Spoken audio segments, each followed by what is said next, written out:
Imagine the loudest sports crowd in the richest city of the Roman world. Blue banners on one side, green banners on the other. These factions had fought each other for years. Then, in January 532, they stopped fighting each other and shouted one word together: Nika, victory. Within days, fires were moving across Constantinople. A rival emperor had been proclaimed, and Justinian was considering escape. The crisis began around chariot racing, but it was never only about sport. Constantinople was the capital of the Eastern Roman Empire, a city where imperial ceremony and ordinary life pressed against each other. Beside the palace stood the hippodrome, a vast arena for chariot racing. The emperor could watch from his own box, but the crowd could also make itself heard.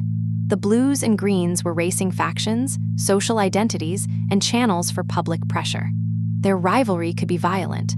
Their rare agreement was therefore dangerous. Justinian had taken the throne in 527 with an ambitious program: tighter administration, legal reform, taxation, construction, and war. Those projects created winners, but they also created enemies. Complaints about officials, taxes, punishment, and imperial control were already waiting for a spark. The spark came from an execution that failed. After earlier faction violence, several men were condemned. During the hanging, 2 survived when the apparatus failed. One was associated with the blues, the other with the greens. Monks helped them reach sanctuary in a church. At the next races, supporters of both factions called on Justinian to show mercy. The emperor did not give them the answer they wanted. Then the old rivals began to chant together. Nika, the word used to urge a charioteer toward victory, became a political signal. The crowd left the normal script of the games and moved into the city. The unrest escalated rapidly. Government buildings and parts of the city burned. The church that stood where the present Hagia Sophia would later rise was damaged in the destruction. Justinian tried concessions, including removing unpopular officials, but the revolt had already moved beyond its opening demand. Members of the elite saw an opportunity. The crowd acclaimed Hypatius, a nephew of the former Emperor Anastasius, as a replacement.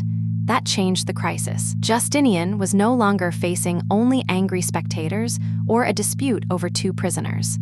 He faced a rival court with a name the opposition could rally around.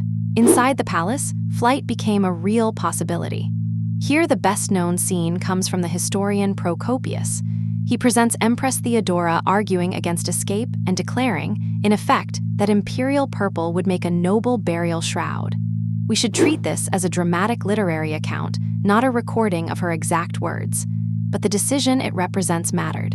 The regime stayed. Justinian's commanders now had to break a coalition that had taken control of the political stage. The response combined persuasion, factional division, and force.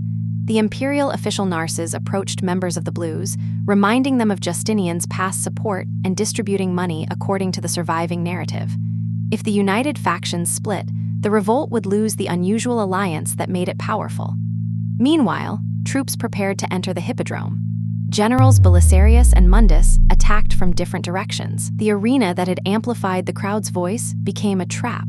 Procopius reports roughly 30,000 deaths. Modern historians cannot verify that number with precision, so it should be understood as an ancient author's estimate of catastrophic slaughter, not an exact count. Hypatius was executed. Justinian survived, and the destruction created space for a more monumental capital. The present Hagia Sophia rose after the revolt as both an architectural achievement and a statement of restored authority.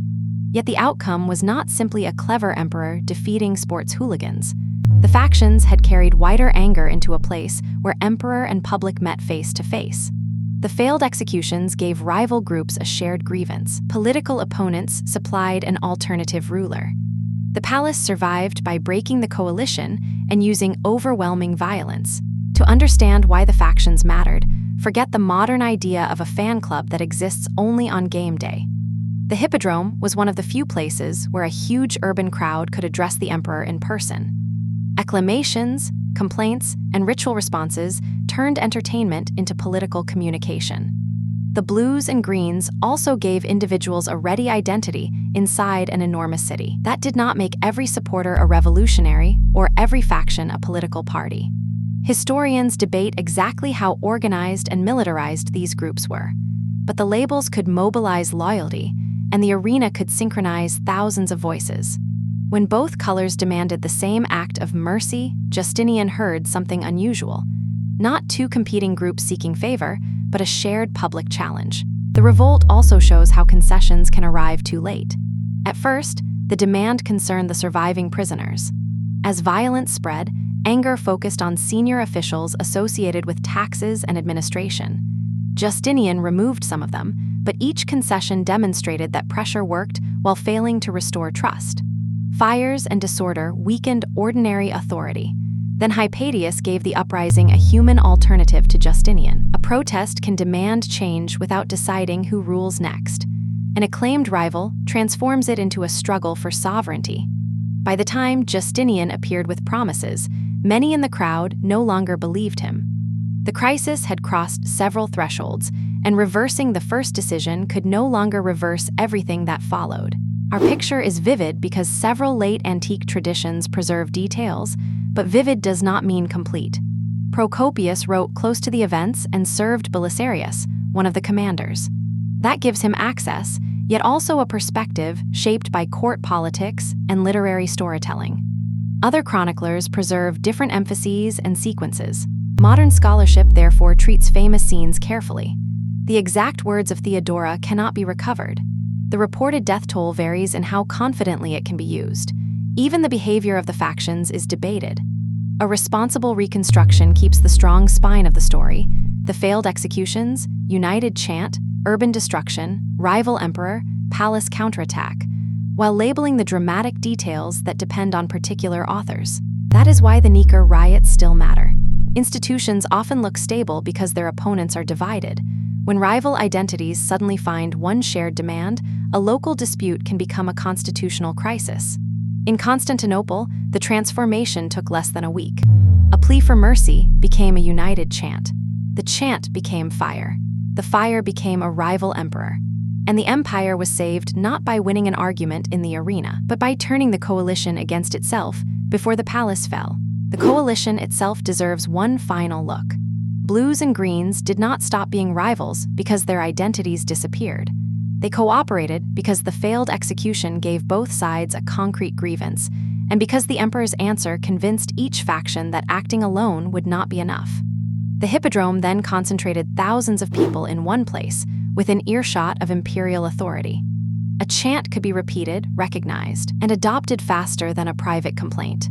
That combination matters: a shared grievance, a visible refusal, and a gathering place capable of turning separate anger into coordinated action.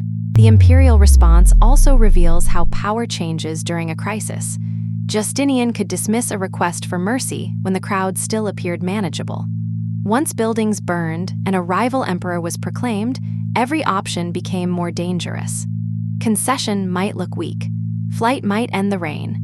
Force might restore control, but deepen the destruction. The surviving narrative emphasizes the palace debate because the regime's future briefly depended on a small group deciding whether the capital could still be held. The massacre in the hippodrome ended the immediate revolt, but it did not make the earlier political failures disappear. That is the durable lesson of January 532. A mass uprising is rarely explained by one race, one chant, or one angry afternoon.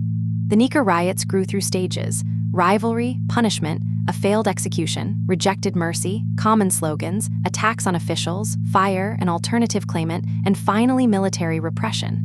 Each stage narrowed the peaceful choices available at the next. The sources cannot give us every voice in the crowd, and their dramatic details require caution. Yet the sequence is clear enough to show how quickly a government can lose control when divided groups discover that, for one decisive moment, they want the same thing.